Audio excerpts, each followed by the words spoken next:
Channel subscribe करें और मेरे हर अपडेट आपको मिले, इसके लिए बेल आइकन जरूर दबाइएगा। नमस्कार, जनता पॉलिटिक्स में आपका स्वागत है। अब से थोड़ी ही देर बाद नरेंद्र मोदी तीसरी बार भारत के प्रधानमंत्री पद की शपथ लेंगे।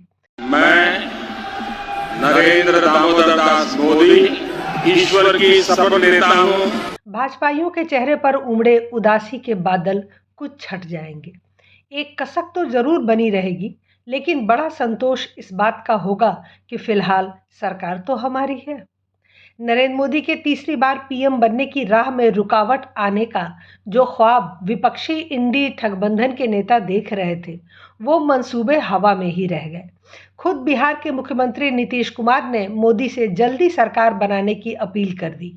इसके साथ ही बीजेपी के सभी सहयोगी दलों के नेताओं ने मोदी को एनडीए का नेता चुने जाने पर हस्ताक्षर करते हुए उन्हें बधाइयां दे दी। मोदी जी ने अपने राजनीतिक जीवन में बहुत सारे रिकॉर्ड बनाए हैं, लेकिन अब वो कांग्रेस के रिकॉर्ड तोड़ने के दौर में पहुंच गए हैं। तो आज हम चर्चा करेंगे नरेंद्र मोदी द्वारा बनाए गए रिकॉर्ड्स की, और इसके साथ साथ कांग्रेस द्वारा बनाए गए शानदार रिकॉर्ड की भी बात बताएंगे। तो चलिए शुरू करते हैं। प्रधानमंत्री पद का शपथ ग्रहण करने के साथ ही एक नया इतिहास बनने का रास्ता भी खुल गया। मोदी जी ऐसे पहले गैर कांग्रेसी नेता होंगे जो लगातार तीसरी बार प्रधानमंत्री पद की शपथ लेंगे।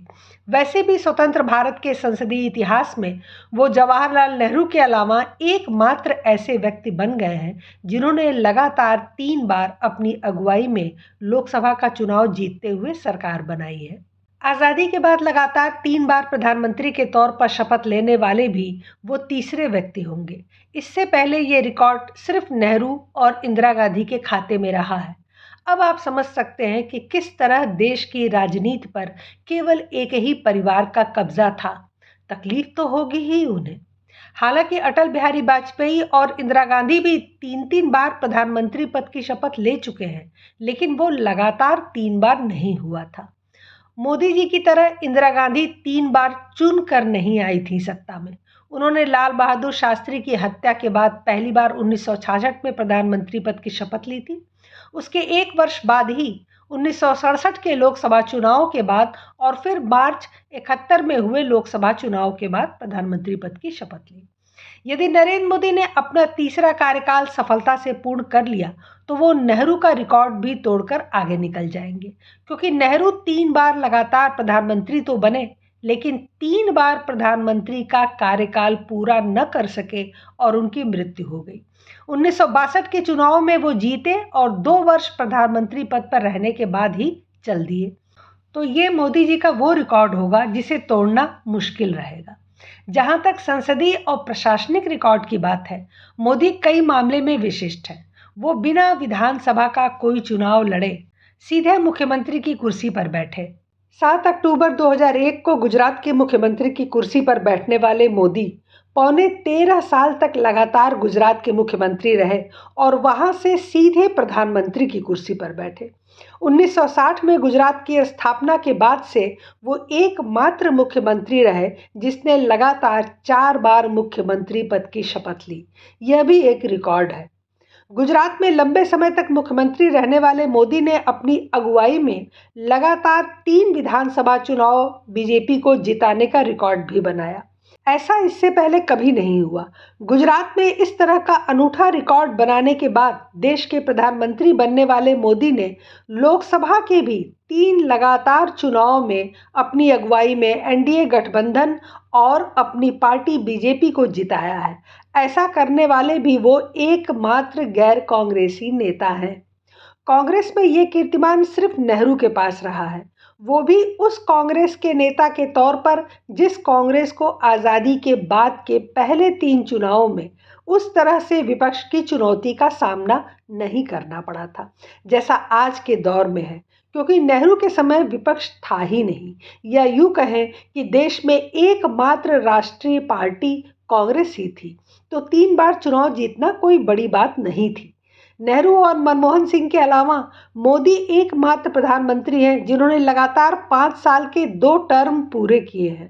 1967 में प्रधानमंत्री बनने वाली इंदिरा गांधी के प्रीवी पर्स मामले में पहले सुप्रीम कोर्ट में मुंह की खाने और फिर संसद में शिकस्त का सामना करने के बाद 5 साल का टर्म पूरा होने से पहले ही मध्यावधि चुनाव का रास्ता अख्तियार किया गया था। 1971 की शुरुआत में कांग्रेस में नेहरू के अलावा सिर्फ मनमोहन सिंह के नाम ही 5 साल के 2 टर्म प्रधानमंत्री के तौर पर पूरा करने का कीर्तिमान रहा है और गैर कांग्रेसी नेताओं में सिर्फ मोदी के नाम ये रिकॉर्ड है। यहाँ एक और मज़ेदार रिकॉर्ड है। मनमोहन सिंह और मोदी में एक और बड़ा अंतर है। मोदी जहाँ खुद लोकसभा चुनाव जीतकर और अपनी पार्टी को जिताकर पीएम बने, तो मनमोहन सिंह सोनिया गांधी की कृपा से एक्सीडेंटल प्राइम मिनिस्टर बने थे। प्रधानमंत्री के तौर पर 2 टर्म पूरा करने वाले मनमोहन सिंह कभी लोकसभा में सदन के नेता नहीं रहे, क्योंकि उन्होंने उस दौरान लोकसभा का चुनाव नहीं लड़ा। वो सीधे जनता के बीच से चुनकर लोकसभा में आने का हौसला नहीं जुटा सके। संसद में वो राज्यसभा के रास्ते से आए। अगर लोकसभा में सदन के नेता होने के साथ ही लगातार 2 टर्म पूरे करने की बात की जाए तो नेहरू के बाद सिर्फ मोदी का नंबर आता है। मोदी जी की प्रशासनिक क्षमता का लोहा दुनिया ने माना, लेकिन मोदी नेहरू से भी एक मामले में विशिष्ट है और देश में बिल्कुल नया और शायद कभी न टूटने वाला रिकॉर्ड बनाया है। प्रधानमंत्री बनने से पहले नेहरू सिर्फ इलाहाबाद की नगर पालिका के अध्यक्ष रहे थे। एकमात्र उनका प्रशासनिक अनुभव वही रहा था, लेकिन उनके उलट मोदी पौने 13 साल तक लगातार गुजरात का मुख्यमंत्री रहने के बाद 26 मई 2014 को देश के प्रधानमंत्री बने थे। गुजरात के सीएम के तौर पर रिकॉर्ड कार्यकाल के दौरान मोदी की प्रशासनिक क्षमता का लोहा देश और दुनिया ने माना, उनकी साख बनी, जिसकी वजह से वो बड़े मैंडेट के साथ 2014 में देश के प्रधानमंत्री बने। नेहरू बिना किसी अनुभव के कैसे प्रधानमंत्री बन गए थे, वो किस्सा आपको बेहतर पता होगा। यह भी एक रिकॉर्ड है कि देश के राजनीतिक इतिहास में वो एकमात्र व्यक्ति हैं जो पौने 13 साल तक सीएम रहने के बाद बिना किसी ब्रेक के सीधे प्रधानमंत्री की कुर्सी पर बैठे और 10 साल तक लगातार प्रधानमंत्री रहने के बाद तीसरे टर्म की शुरुआत करने जा रहे हैं। कुल मिलाकर पिछले पौने 23 साल से लगातार सीएम और पीएम जैसे राज्य और देश के शीर्ष प्रशासनिक पदों पर बैठे हुए हैं मोदी, और यह टर्म पूरा करने के बाद उनका अनुभव 28 साल का हो जाएगा शीर्ष पदों पर, जो देश में किसी भी नेता का आज तक नहीं रहा है और शायद भविष्य में भी ये होना संभव नहीं लगता। एक और रिकॉर्ड जो आज तक कोई कांग्रेसी नहीं बना सका। नरेंद्र मोदी चुनी हुई सरकार के मुखिया के तौर पर 8,277 दिन काम कर चुके हैं, केवल अपने 2 टर्म में। यानी एक सरकार के प्रमुख के रूप में उन्होंने 8,000 दिनों से ज़्यादा शासन किया है। इसमें केंद्र सरकार के साथ साथ उनके गुजरात के मुख्यमंत्री पद पर बने रहने के दिन भी शामिल हैं। दूसरे नंबर पर जवाहरलाल नेहरू थे। उन्होंने केवल प्रधानमंत्री पद पर ही शासन किया और कुल 6,130 दिन तक केंद्र की सत्ता संभाली, जबकि तीसरे नंबर पर इंदिरा गांधी थी, जिन्होंने कुल 5,829 दिनों तक पीएम के रूप में काम किया। इस तरह यहाँ सबको पछाड़ते हुए नरेंद्र मोदी नंबर 1 पर बने हुए हैं और अभी उनके 5 साल का शासनकाल इसमें जुड़ना बाकी है। प्रधानमंत्री पद की शपथ लेते ही वाराणसी संसदीय सीट के इतिहास में एक नया रिकॉर्ड जुड़ेगा। वाराणसी यूपी की ऐसी दूसरी सीट होगी जहां से लगातार तीसरी बार चुने जाने वाले सांसद प्रधानमंत्री बनेंगे। इससे पहले यह रिकॉर्ड प्रयागराज की फूलपुर सीट पर नेहरू के नाम रहा। लखनऊ और रायबरेली सीट भी प्रधानमंत्री पद को लेकर खास रही, लेकिन लखनऊ से चुनाव जीतने वाले अटल बिहारी वाजपेयी और रायबरेली से चुनाव जीतने वाली इंदिरा गांधी लगातार 3 बार चुनाव नहीं जीत सके। जहां तक चुनावी राजनीति और जीत का सवाल है, मोदी उसमें भी एक ऐसा रिकॉर्ड बना चुके हैं जैसा पहले न तो कोई कर पाया और न ही भविष्य में ऐसा जल्दी होने की संभावना है। बतौर सीएम गुजरात में लगातार 3 विधानसभा चुनाव जिताने वाले मोदी लोकसभा चुनाव के मामले में भी हैट्रिक लगा चुके हैं। एनडीए को 3 दफा सफलता दिलाई है लगातार। इससे पहले 3 बार अटल बिहारी वाजपेयी की अगुवाई में बीजेपी की सरकार, जो 1996, 1998 और 1999 में बनी थी, उसमें पार्टी को एनडीए के बाकी घटक दलों के भरोसे ही रहना पड़ा था। 60 साल बाद ऐसा होने जा रहा है जब लगातार तीसरी बार कोई नेता चुनाव जीतकर सरकार बनाने जा रहा है। नेहरू के बाद ये मौका हासिल करने वाले एकमात्र व्यक्ति रहे हैं मोदी। इस अनूठे रिकॉर्ड के साथ सरकार बनाने जा रहे मोदी की दृष्टि कुछ और बड़े कीर्तिमानों पर भी होगी और आगे उनके नाम और भी रिकॉर्ड बनेंगे। वैसे ये भी गलत बयानी की जाती है मीडिया और इतिहास द्वारा कि नेहरू 1947 से 1964 तक पीएम रहे। उन्होंने 16 साल 286 दिनों तक सत्ता संभाली थी। यह अब तक का सर्वाधिक रिकॉर्ड है। नेहरू पहली बार जनता द्वारा 1951-52 में प्रधानमंत्री चुने गए। उसके पहले के 4 साल तो उन्हें जबरन गांधी ने प्रधानमंत्री पद पर बैठा दिया था। चुने हुए प्रधानमंत्री के तौर पर नेहरू मात्र 12 साल प्रधानमंत्री रहे हैं, जबकि इंदिरा गांधी 1967 में पहली बार चुनी गई और इमरजेंसी लगाकर 1977 तक आई, प्रधानमंत्री बनी रही। फिर 1980 में सत्ता में वापसी की और 84 में उनकी हत्या हो गई। यानी कुल 14 साल चुनी हुई प्रधानमंत्री थी। उसमें भी लगभग 2 साल इमरजेंसी के थे। यहाँ अपना तीसरा कार्यकाल पूरा करने पर नरेंद्र मोदी नेहरू और इंदिरा दोनों का रिकॉर्ड तोड़कर 15 साल लगातार चुने हुए प्रधानमंत्री के रूप में स्थापित हो जाएंगे। हालांकि मोदी के लगातार तीसरी बार सत्ता में आने और नेहरू के रिकॉर्ड में एक फर्क है। मोदी जी ने 2 बार लोकसभा में 282 और 303 सीटें जीतकर अकेले दम पर बहुमत हासिल किया था, लेकिन इस बार बीजेपी अकेले दम पर बहुमत हासिल न कर सकी। दूसरी ओर नेहरू ने अपने तीनों चुनाव में बहुमत हासिल करके प्रधानमंत्री पद की शपथ ली थी। यदि इस बार भाजपा ने बहुमत हासिल कर लिया होता तो ये एक छोटा सा रिकॉर्ड भी कांग्रेस के नाम नहीं रह पाता। ये बात अलग है कि उस समय विपक्ष था ही नहीं तो किसके साथ लड़ाई होती। नेहरू के इस रिकॉर्ड की हकीकत जानने के लिए थोड़ा देखते हैं कि नेहरू के समय विपक्ष कैसा था। क्या उन्हें भी चुनाव जीतने के लिए टफ फाइट करनी पड़ी या देश में कांग्रेस के अलावा कोई ऑप्शन ही नहीं था? नेहरू के समय देश में एकमात्र राज्य और राष्ट्रीय स्तर की राजनीतिक पार्टी कांग्रेस ही थी। न केवल राष्ट्रीय स्तर पर बल्कि सभी राज्यों में भी कांग्रेस का शासन 1957 तक निर्विवाद रूप से रहा। कोई मजबूत पार्टी ही नहीं थी देश में। अब समझ लीजिए कि कैसी स्थिति में नेहरू चुनाव जीतते थे। उस दौर में विपक्ष बिखरा हुआ था और उसके पास कांग्रेस को गंभीर चुनौती देने के लिए संगठनात्मक ताकत और नेतृत्व का अभाव था।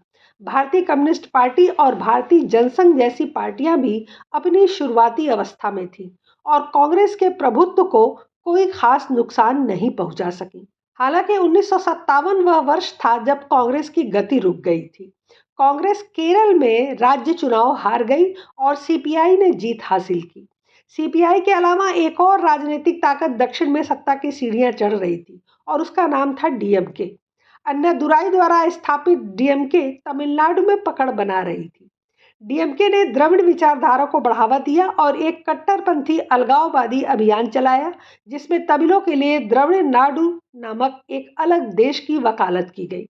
हिंदी विरोध को लेकर डीएमके ने कांग्रेस के खिलाफ मोर्चा खोला और परिणाम 1962 के आम चुनाव में दिखाई दिए, जब डीएमके ने 7 लोकसभा सीटें जीती। नेहरू का अपनी ही पार्टी में बहुत विरोध था। चौधरी चरण सिंह से लेकर राजगोपालाचारी तक सबने नेहरू की नीतियों को गलत बताते हुए समय समय पर विरोध किया था। 1962 में भारत चीन युद्ध की असफलता के बाद नेहरू का ग्राफ गिरने लगा था। इन असफलताओं ने आचार्य जेबी कृपलानी, राम मनोहर लोहिया और दीनदयाल उपाध्याय जैसे विपक्षी नेताओं को जमीन हासिल करने का मौका दिया, जिससे अंततः अगस्त 1963 में नेहरू की सरकार के खिलाफ पहला अविश्वास प्रस्ताव आया था।